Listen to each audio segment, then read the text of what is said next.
You were told your sensitivity was weakness, that you feel too much, care too much, absorb too much. And after hearing it enough times, you started believing it. So you learned to hide parts of yourself, you lowered your emotional volume, pretended certain things did not hurt. Smiled while your nervous system quietly carried storms no one could see. But what if your pain was never proof of weakness? What if it was evidence of something deeper? What if your nervous system was hearing frequencies most people spend their lives avoiding? Because something unusual has always followed you. You walk into rooms and feel tension before words appear. You notice shifts in energy people try to disguise. You hear laughter, but your body notices sadness. You hear promises, but your instincts hear hesitation. And that contradiction confuses you. Your mind keeps asking, why do I feel things that were never said? Why does my body react before my thoughts understand? Because empathy was never only emotional. It is energetic, spiritual, psychological, and dangerous when unconscious. Most empaths suffer not because they feel deeply, but because they never learned what their sensitivity was designed for. So they become emotional storage rooms, collecting grief that does not belong to them, carrying chaos they never created, mistaking emotional exhaustion for love, and slowly, their identity becomes crowded with emotions they never stop to question. Your life may already reveal this pattern. You over-explain, overgive, overforgive. You replay conversations in your mind, searching for what you could have done differently. You feel responsible for peace that was never yours to maintain. And because conflict unsettles your nervous system, you choose silence over honesty. You sacrifice clarity to preserve comfort. But comfort bought through self-abandonment never lasts. It only teaches your soul that survival matters more than truth. And awkward time, something painful begins happening. You disappear inside other people's emotional weather. Their moods become your atmosphere. Their pain becomes your responsibility. Their instability becomes your burden to manage. Until one day, you feel exhausted without understanding why. This is where the truth becomes uncomfortable. Your empathy is not automatically wisdom. Sensitivity without awareness becomes self-betrayal, and your soul is tired of paying that price. Because what you call kindness, sometimes hides fear. Fear of rejection, fear of conflict, fear of disappointing others. And, perhaps the deepest fear of all, fear of choosing yourself. So, you remain available, accessible, emotionally open beyond your own limits. Not because your heart is weak, but because part of you still believes love must be earned through sacrifice. But listen carefully. Your sensitivity was never meant to become self-destruction. You do not need more emotional strength. You need spiritual clarity. You need to understand that feeling everything does not mean carrying everything. Because empathy is not the absence of boundaries. It is the wisdom to feel deeply without losing yourself. And everything changes once you understand what your abilities actually are. Because empathy is not just something you feel, it is something you must learn to use. Otherwise, the same gift meant to guide you becomes the very thing that quietly consumes you. Your mind trusts language, but your nervous system trusts energy, and those two rarely agree. This is why certain people exhaust you before doing anything obvious. Nothing dramatic happens, no visible betrayal, no cruel confession. And yet, your body reacts first. A tight chest, restless thoughts, heavy silence sitting beneath ordinary conversation. Something inside you whispers, be careful, but you ignore it. Because your mind demands evidence. You want logic. You want certainty. You want proof. Strong enough to silence doubt. So you stay. You explain away discomfort. You convince yourself you are overreacting. And while your intellect searches for reasons, your soul quietly pays the bill. This is where many empaths become trapped.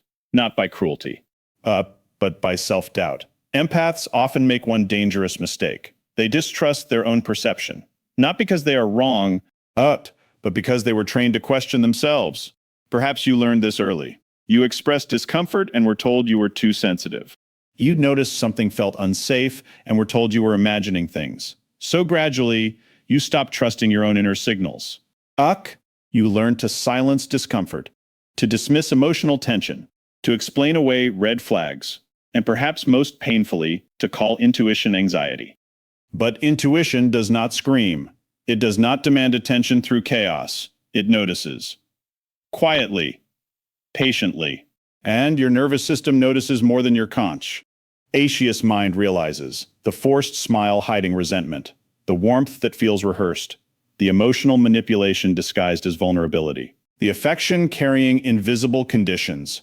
You sense these things not because you are supernatural, but because your sensitivity gathers information beneath language. Your body studies what words attempt to conceal. Tone, energy, emotional inconsistency. And the human mind struggles with contradiction. Because when words and energy disagree, confusion begins. Someone says they care, but you leave feeling smaller. Someone promises loyalty, but your body feels guarded. Someone calls you important, yet you constantly feel emotionally unsafe around them. And this creates inner conflict. Your intellect argues for the relationship, but your nervous system quietly prepares for impact. So you ignore yourself again and again, and eventually, confusion becomes your lifestyle. You keep asking why relationships drain you. Why certain conversations leave you fractured long after they end. Why some people feel heavy without clear explanation. You search for visible reasons while ignoring invisible truths. Because emotional danger rarely arrives wearing obvious cruelty. Sometimes it arrives through subtle depletion, small betrayals, unspoken tension, the exhausting pressure to become someone smaller just to maintain connection. And your body recognizes this long before your intellect catches up. That sensation is not always fear. Sometimes it is intelligence. Your nervous system is not your enemy. It is memory, protection, awareness. It remembers what your conscious mind tries to rationalize away. And this realization changes everything. Because the goal is not emotional numbness. The goal is clarity. You do not need to stop feeling. You need to stop abandoning what you feel. There is a difference. Feeling without awareness becomes overwhelm, but feeling with awareness becomes ghee. I dance. This is the shift waiting inside you. Empathy was never designed to imprison you inside other people's emotions. It was designed to inform you, help you notice, discern, understand, not to trap you inside endless emotional labor. Your sensitivity is not asking you to fear people. It is asking you to trust yourself, because the moment you stop arguing with what your soul quietly notices, you stop betraying the wisdom that has been protecting you all along. There is an ability inside you that feels beautiful, but often becomes destructive. Emotional merging, you call it connection, but sometimes it is disappearance. And the tragedy is that it rarely begins with pain. It begins with love, compassion, the quiet desire to understand someone deeply. So you move closer, you listen harder, you enter someone's emotional world with an open heart, and slowly, without realizing it, you forget where they end and you begin. You absorb moods, carry burdens. Onslate silence, try to rescue wounded people with pieces of your own soul. And part of you believes this proves love. It does not. Because love without boundaries becomes sacrifice. And sacrifice repeated long enough becomes identity. You stop asking what you need.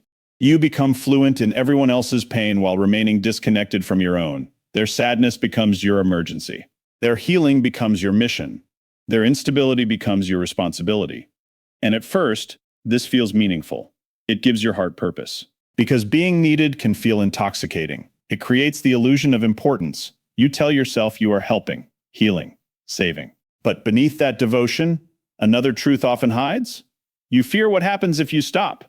You fear disappointing people. Fear appearing selfish. Fear losing connection. So you keep giving, not because your soul feels nourished, but because your nervous system has confused sacrifice with safety. And this is why many empaths attract emotional chaos. Not because darkness hunts them, not because suffering follows them like fate, but because unhealed empathy mistakes woundedness for depth. Pain feels familiar. Brokenness feels emotionally significant. And familiarity can become dangerous. Your compassion becomes an invitation. And not everyone enters gently. Some people do not seek connection. They seek emotional shelter, not maliciously, not always consciously, but they feel your softness, your patience, your tolerance. And they place emotional weight onto shoulders already carrying too much. Their confusion, their grief, their responsibility, and you accept. Because being needed feels meaningful, but listen carefully. Being needed is not the same as being loved. That realization may disturb you. Because your soul remembers how often you stayed where peace disappeared, simply because leaving felt selfish. You remained available long after exhaustion appeared. You called survival loyalty. You called emotional depletion compassion. And perhaps you even called suffering spiritual. But self-erasure is not spirituality. It is abandonment wearing holy language. Real spirituality does not ask you to disappear. Real love does not demand self-destruction. And real empathy does not drown with others. It understands, witnesses, feels, and still remembers itself. This is the lesson many sensitive souls spend years avoiding. You are not responsible for carrying every wound you understand. Understanding pain does not obligate you to become its home. You can sit beside suffering without absorbing it. You can care without collapsing. You can offer compassion without offering your identity. And this is where your power begins returning. Not through hardness, not through bitterness. Not through emotional walls disguised as strength, but through sacred separation.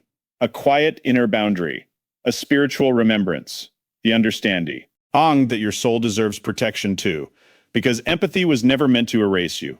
It was meant to deepen your awareness.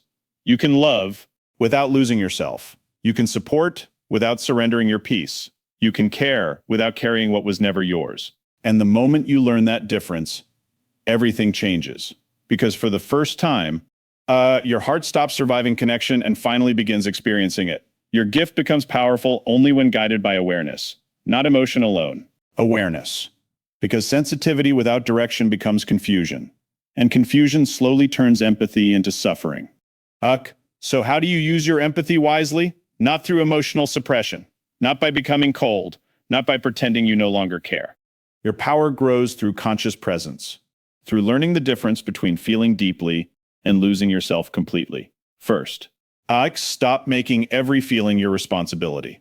This single shift can change your life. You sense emotions. That does not mean you caused them. You understand pain. That does not mean you must heal it. Yet many empaths quietly live as emotional caretakers. You enter rooms scanning for discomfort, trying to repair tension. Stimulate emotions that were never yours to manage.